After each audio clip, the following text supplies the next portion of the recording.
আসসালামু আলাইকুম। কেমন আছেন আপনারা সবাই? আমরা যখন অনর্গল বা বিদেশিদের মতো ইংরেজি বলতে যাব, আমাদেরকে একটা জিনিস করতে হবে, সেটা হচ্ছে অ্যাসিমিলেশন। অ্যাসিমিলেশন যার অর্থ হচ্ছে সন্ধি।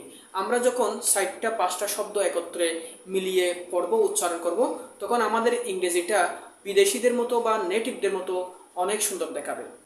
অ্যাসিমিলেশনের একটা দৃষ্টান্ত হচ্ছে, যখন কোনো শব্দের শেষে ডি থাকে, পরবর্তী ওয়ার্ডের শুরুতে যখন ওয়াই থাকে, তখন ডির উচ্চারণ আমরা বৈর্গজ্য পড়ব।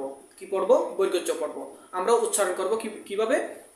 উড ইউ, উড ইউ আমরা আগে বলতাম would you like to come here, সেটা আমরা এখন কি বলবো?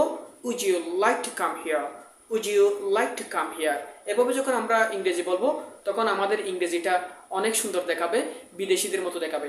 যেমন আমরা যদি বলি would you like to come here, has you like to come here, should you like to come here, did you like to come here. এভাবে যখন আমরা ইংরেজি বলবো, আমাদের ইংরেজিটা অনেক সুন্দর দেখাবে, আমাদের সময়ও কি লাগবে? কম লাগবে। ভালো থাকবেন সবাই।